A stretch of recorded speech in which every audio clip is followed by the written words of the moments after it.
Hey busy crafters, welcome to my channel. Welcome back if you're returning. Today we are making cranberry orange bundt cakes with white chocolate glaze. So we start off by first off we want to preheat our oven to 325 degrees. And in a small mixing bowl we combine the 2 cups of flour, which is right there, 2 teaspoons of baking powder, and 1/4 teaspoon of salt. Toss them together until well combined, and then you set them off to the side. Then you have to zest an orange. It'll be about 3 oranges because you need 3 tablespoons of oranges. And then into your stand mixer or a large mixer, or even if you have a hand mixer, you have to put in 1 cup of butter softened. I use unsalted, 1 cup of brown sugar, and 1/2 cup of white sugar. I beat those together until fluffy. It took about 2 minutes or so. It also may have taken a little bit longer because I like to make sure everything is very well mixed up. Okay, so this is sped up just a little bit. No, I don't think this is sped up a little bit. This is on regular video right now. When we go ahead and progress through the video, it will get sped up a little bit. But I wanted to show you that it is only on like the first knob on the KitchenAid, and it's not going, too terribly fast. I did go ahead and mix it up a little bit more, put on a little bit higher speed because there was a bunch of butter in the middle of the whisk. So when I made sure that that was all creamed up very well, I went ahead and lowered so then I lowered it. So then we add the 4 eggs and we mix for 1 minute. And then we go ahead and add in the orange peel. So we're still doing the eggs. I'm kind of going a little bit ahead of myself. These bundt cakes are one of my favorites. This is a very thick batter as well. So just go ahead and keep that in mind. I'm also going ahead and scraping down the sides of it because I want everything very well incorporated and mixed in, properly. And then we are going to pretty soon add the 3 tablespoons of orange peel. And that was about 3 oranges itself, 3 navel oranges. So just to let you guys know, 3 navel oranges that are zest will be about 3 tablespoons of orange peel or orange zest, okay? And then we go ahead and add in 3 tablespoons of orange juice, and then we throw in a teaspoon of vanilla. This batter is going to start looking quite funky. It's not going to look right. You're going to probably think you did something wrong. No, it's supposed to look crazy like that. So here is it now.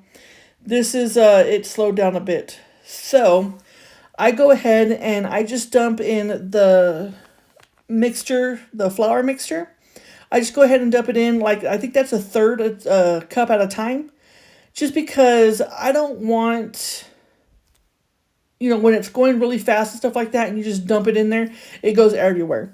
So I just go ahead and do it slowly. Now, this is a thick, and I said it before, this is a very thick batter, and that is fine. This batter is actually for a regular bundt cake, not minis.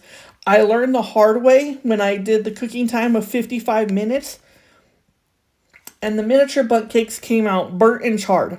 So then for the regular bundt cake on the large bundt cake, you cook for 55 minutes. For the minis, I adjusted the time down to 20 minutes and they turned out great. So just go ahead and keep that in mind. This recipe is actually for a full bundt cake. We're doing minis, so I had to adjust the time down to 20 minutes. And yeah.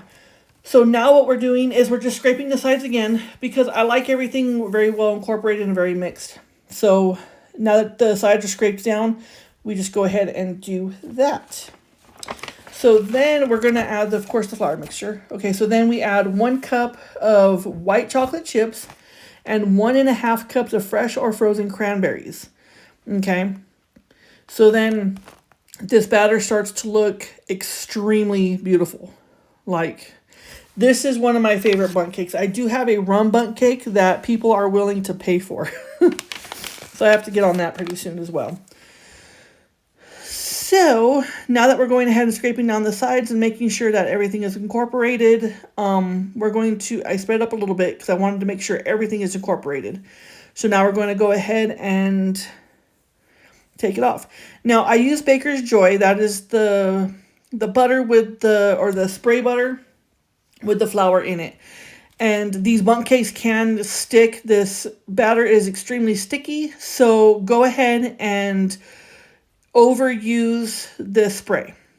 And then you want to go ahead and, if this was an actual bundt cake, then you can go ahead and just put it in one pan. Yeah.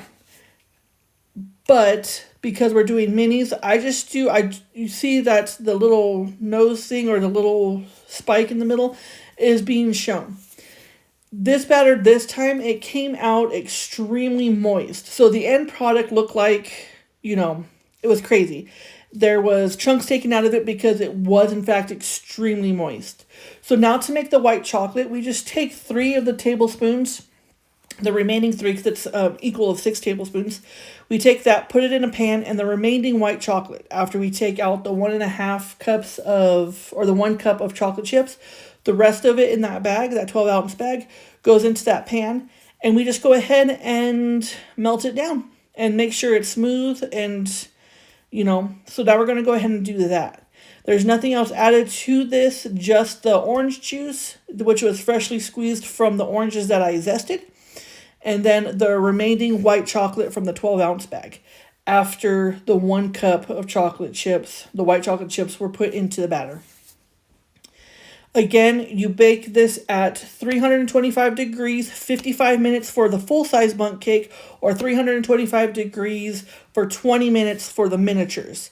With either cake, go ahead and stick a toothpick or a knife in the middle of it to make sure that the knife or the toothpick comes out squeaky clean. That's when you know your batter is ready. So we're just going ahead and making sure that, this is all going to work out. So then we go ahead and glaze over the bundt cakes with this white chocolate glaze, the orange white chocolate glaze, and these come out so good. So if you're liking what you're seeing so far, please consider liking, sharing, subscribing, and hitting that notification bell so you know anytime that I upload. YouTube has been taking away subscribers as well as views and view time. So go ahead and please make sure that you are subscribed to this channel. It really helps me out, and and it's free to you guys. So there's the end product of the bundt cakes. These things are so deliciously amazing. And I want to take the opportunity right now to go ahead and thank every single one of my subscribers. I appreciate you all from the bottom of my heart. Go ahead and follow me on all of my social medias. The links to them will be in the description box below. Again, thank you so much, and I will see you on the next one. I think this will be the last videos before Christmas. I will try to get one out after Christmas, but who knows. So I have had a wonderful year with you guys, and if I don't see you in December, I definitely will be seeing you guys back January 1st. Have a Merry Christmas and a blessed holiday. Bye.